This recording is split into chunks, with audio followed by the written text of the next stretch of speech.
Hello everybody. Welcome to this video with me, Tobias, and from beautiful Norway here.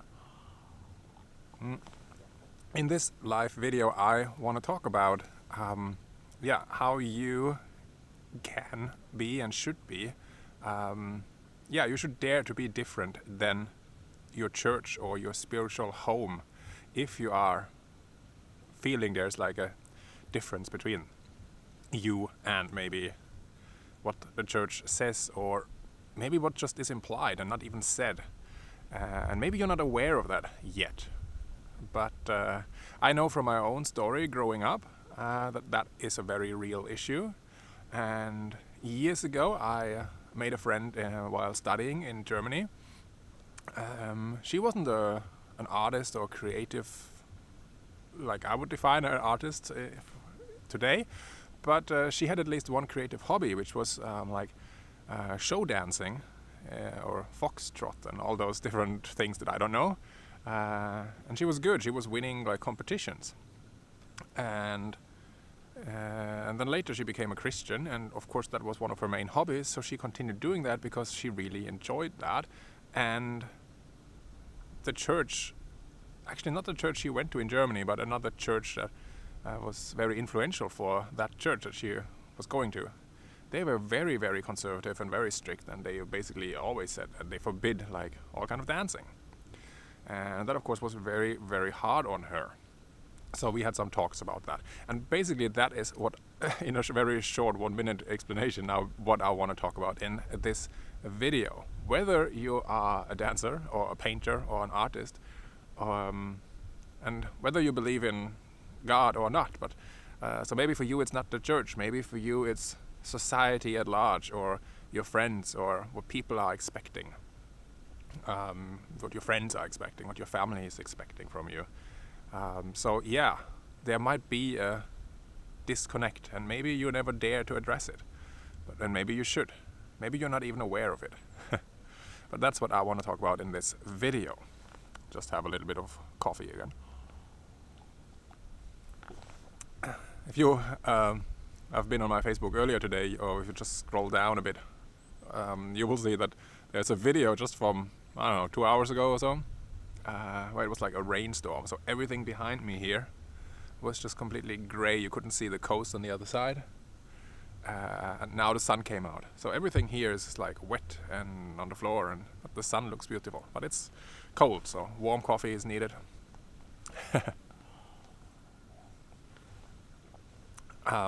If you like those cups, my wife has painted those paintings, and we've printed them on the cups. So that's a new creative business that we're doing too. My name is Tobias. If you don't know, now you know. I guess you probably know if you watch this video. And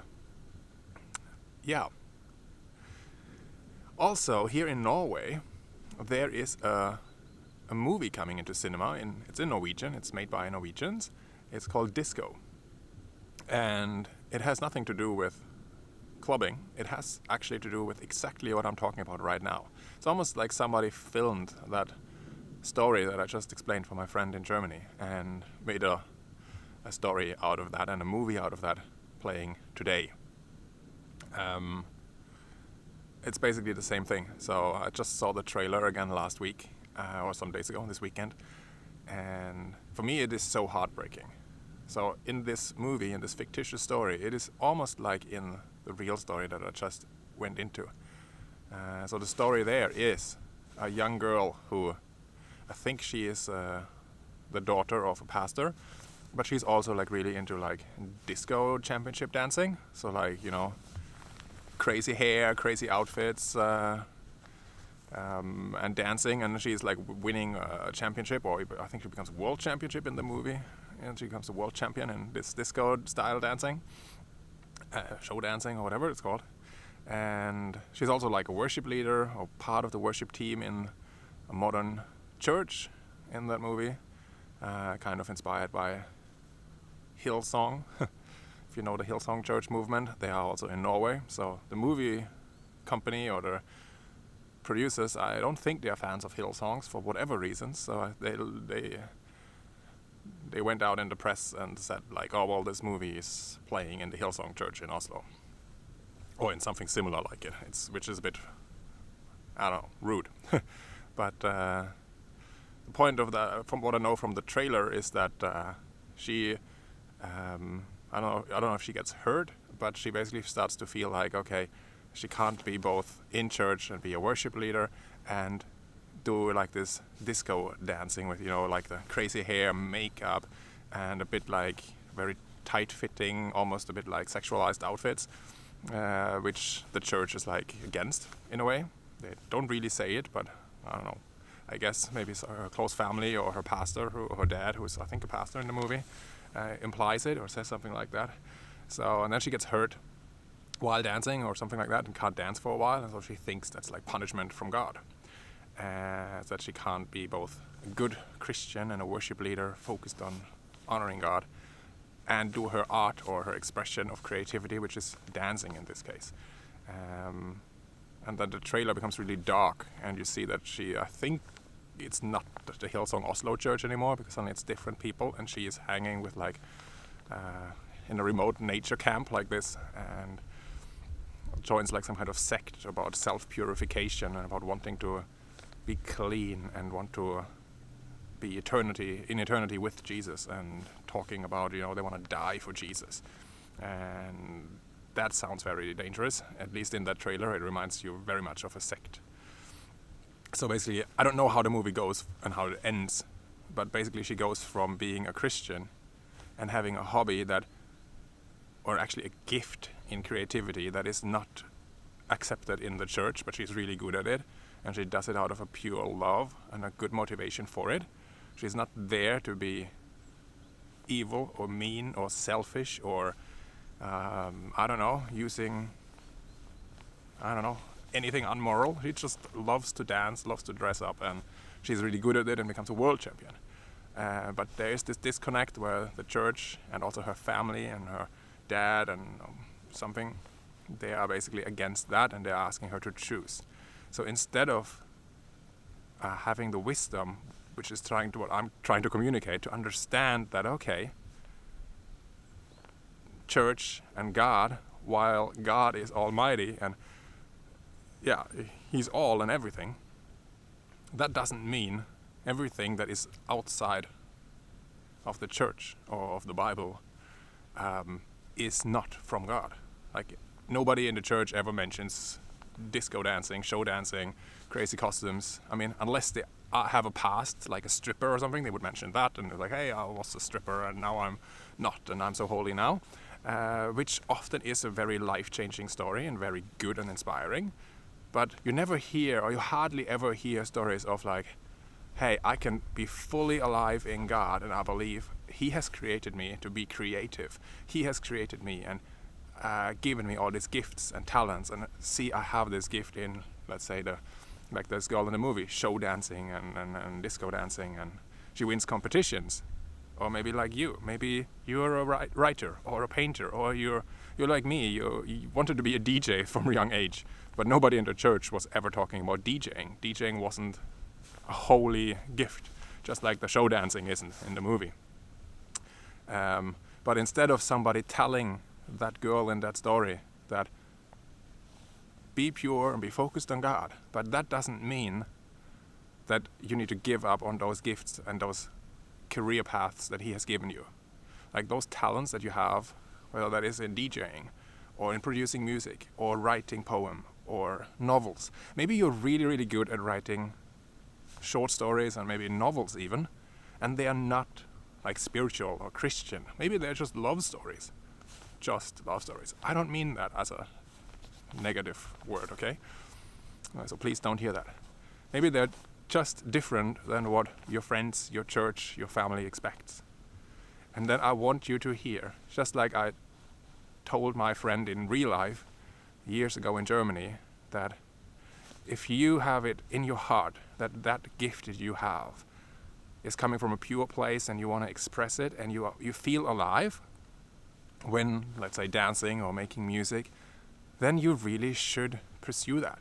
If your intention is to be, I don't know, mean and evil and I don't know, try to seduce every guy that you meet or every girl that you meet or both with your sexy dancing, or I don't know, if you're trying to extort money from people, if you're trying to lie to people, then you maybe need to reconsider. But if your heart is pure, that's all God and the church ever asks of you. It's just that God is good, but the church is a bit bad at expressing that. So it's very easy to be misunderstood that, okay, well, if you don't do, I don't know, if you don't sing in the worship band in church, and if you don't do stories based on Bible stories, I don't know, rewrite, I don't know, David and Goliath for the 100th of times. I mean, there are many paintings and everything. Every Bible story has been basically turned into a painting already, many times, from both classical artists and, I mean, Michelangelo and all those people. Many of them painted churches, right? So, or the David, right? The statue. I mean, yeah, he's naked, and some in the modern church are like against that. Well, that's another discussion. But if it was art that was commissioned by the church, so nothing that you can do by, let's say, painting or retelling David and Goliath for the hundreds of times, or maybe the thousands of times again, if you take all of humanity. I mean, nothing that you can do will be super original if you just retell an existing story from the Bible. Maybe you feel called to do that, and then I don't want to discourage you, and I think then you should. But what I'm trying to teach you is that you need to understand your heart and your intentions. And if your intention is to live a life that is spiritual and focused on Jesus, focused on God, and you have gifts, and maybe nobody in the church and nobody around you understands it, and maybe close people like your parents or your pastor or your friends or your church or society discourages those gifts that you have. Maybe, like I said, maybe you write love stories and you feel like, well, if you would write, I don't know, Christian love stories, then maybe your friends in church would understand it and they would read it. Well, maybe they would. But if you feel like that is compromising to your heart, your mission, to what you feel is your core, your artistic core, then you should not compromise that. So that is my key message. Be good at listen and understanding your intentions.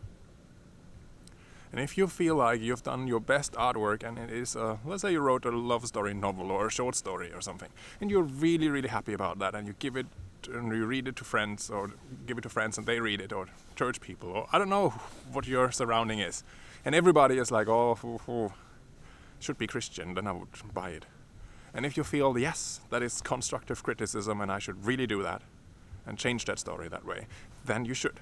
But if you feel like, no, this story is good and they don't understand the deeper meaning or my heart or behind it or something like that, then you need to be strong enough to say, I will not change this story into something that is acceptable by church or society or family or friends or people who just don't understand your art. I want you to be fully alive. So I want you to understand that God wants you to be fully alive. Because that is one of my favorite quotes, and you will find it on my Facebook also and on my website, I think too. Which is, don't ask yourself what the world needs. Ask yourself what makes you fully alive and then go and do that. Because the world needs nothing more than people who are fully alive. Think about that. And that sometimes means going and creating things and going on a path that nobody has gone before. That maybe nobody in your family or church or something surrounding understands or even encourages. But if you feel it is the path that you should go when you are fully alive, then please do it. Please go that path. And whether that is crazy music and nobody likes it, you will find an audience. You have to be visible. You can make videos. You can be on YouTube or on Facebook Live, or you have to find your audience. You have to find people that like your art and understand your heart. That is not necessarily your closest friends, your church, your parents, whoever is around you. I don't know how old you are. If you're 16, like I was back in the day when I wanted to be a DJ, I think I was 18. And nobody in my family or church understood it. and I kind of stopped it. I did a little bit, and I became like a youth worker and a Christian youth worker and Christian DJ for a little while. But that never turned into a career. That never made me any money or something. So I had to stop that. And now years later, I mean, I make music and it's different. It's not like the wild DJ music anymore, but lots of that knowledge is very usable. And I feel connected to my heart when making like the soaking music with a beat. I don't know if you've seen that, but I think last week I published a video on my Facebook and also here on the YouTube channel. It's like a long 8 minutes video. It's like a whole soaking session or meditation with a beat session. You should check that out. That's my creative music at the moment. It's like meditational music in a modern DJ version almost. It's not DJ, but it's very quiet and it's like live performed with like DJ equipment. It's like trip hop, if you know what that is, or lo-fi, chill out, hip hop, something. Anyway, but my core message to you, again, I say it one more time. Believe in God and believe in yourself. And if other people say what you believe in and what you do doesn't match their beliefs, then you can still be friends. You can still be in the same church, in the same family. You don't have to go at war. All it means that you have to stand up for yourself and for your beliefs and have to learn to listen to God and listen to your heart more than you listen to God and other people. Sometimes we have to make those kind of decisions. Alright, that's a long video. I apologize for that. Thank you for watching, and I hope you feel encouraged. And if you are in Norway, check out that cinema movie called Disco. Alright, and with that, now I got a cold coffee here. With that, enjoy the view of beautiful Norway.